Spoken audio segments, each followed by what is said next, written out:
Je ne suis pas très heureux d'être ici, Monsieur le Président. Je dois vous le confier. Puisque si je suis ici, et si tous les gens sont ici et que les gens prennent un intérêt, c'est parce qu'il y a des problèmes. Il y a des problèmes de crise agricole, pas partout, mais dans certains secteurs. Est-ce que le ministre, question générale, Monsieur le Président, est-ce que le ministre titulaire de l'Agriculture reconnaît maintenant qu'il y a une crise agricole dans certains secteurs? Le Québec a perdu depuis 2008. On est en 2011, 2008, 20% de ses fermes porcines sur tout le territoire. Et ça se situe beaucoup, bien sûr, dans les régions du Québec.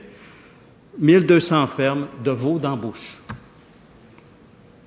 23% de sa production de bouvillons d'abattage. Et 10% de ses fermes ovines. Et ça se poursuit chaque jour. Alors, il y a cette réalité. Une autre réalité, c'est que c'est l'actuel gouvernement libéral qui a ordonné, c'est très clair, aux administrateurs de la financière agricole de resserrer l'assurance de stabilisation, ce programme, assurance de stabilisation des revenus, et ce, sans aucune étude d'impact qu'on a pu voir jusqu'à présent. Des productrices, des producteurs agricoles, parmi les plus performants, Monsieur le Président, et je vais en parler un peu plus tard, parmi les plus performants, ayant même gagné des prix, doivent ou ont dû fermer leur entreprise. Hier, il n'y a pas de hasard, ou le hasard fait bien les choses. Coup sur coup, à quelques minutes d'intervalle, 2 communiqués annonçant des solutions, des mesures.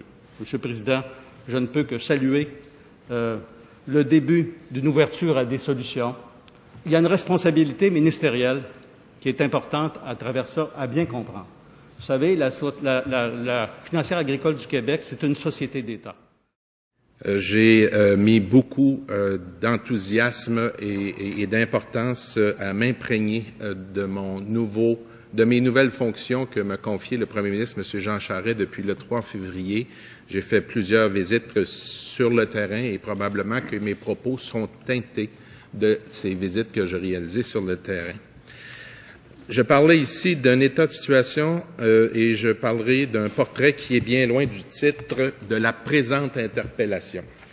D'entrée de jeu, je vous confirme que la situation économique agricole va bien au Québec. Globalement, et je dis bien globalement, le secteur agricole québécois démontre une performance pour le moins enviable. D'abord, il faut savoir que le revenu net agricole a dépassé le cap du milliard de dollars en 2010, ce qui représente une croissance de plus de 50% depuis 2005. Le bénéfice net moyen par ferme a atteint plus de 50 000 $ par année au Québec, comparativement à 35 000 $ en Ontario. Et les revenus agricoles tirés du marché ont également augmenté de 18% depuis 2005, reflétant ainsi le dynamisme de nos entreprises agricoles et du secteur en général. Les exportations internationales bioalimentaires du Québec ont atteint 5 milliards de dollars en 2010, soit une hausse de 11% sur une période d'1 an. Les productions sous gestion de l'offre, qui présentent 42% des revenus agricoles du Québec, vont bien. On remarque aussi que le prix dans les céréales sont particulièrement élevés actuellement. Mais ces chiffres n'empêchent pas certains agriculteurs et agricultrices québécois de connaître des difficultés financières et certains secteurs sont plus touchés que d'autres.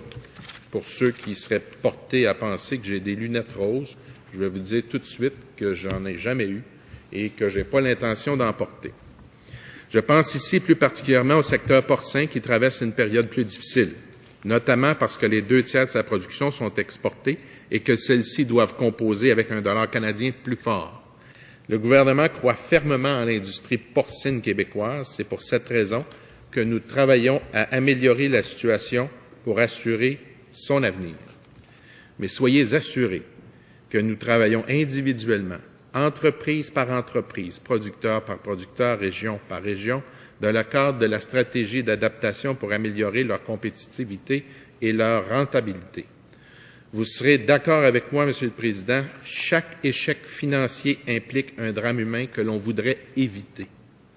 C'est pourquoi je profite de l'occasion que vous m'offrez aujourd'hui pour vous réitérer l'engagement du gouvernement et vous rappeler que nous travaillons en collaboration avec tous les acteurs du milieu, soit la financière agricole, l'UPA et la Fédération des producteurs de porc pour trouver des solutions appropriées à court, à moyen et à long terme. J'aimerais répéter que ce n'est pas l'ensemble du secteur agricole qui est en crise. Le secteur bioalimentaire se porte bien au Québec. Même si tout n'est pas parfait, il faut reconnaître la force et la vigueur de ce secteur de notre économie.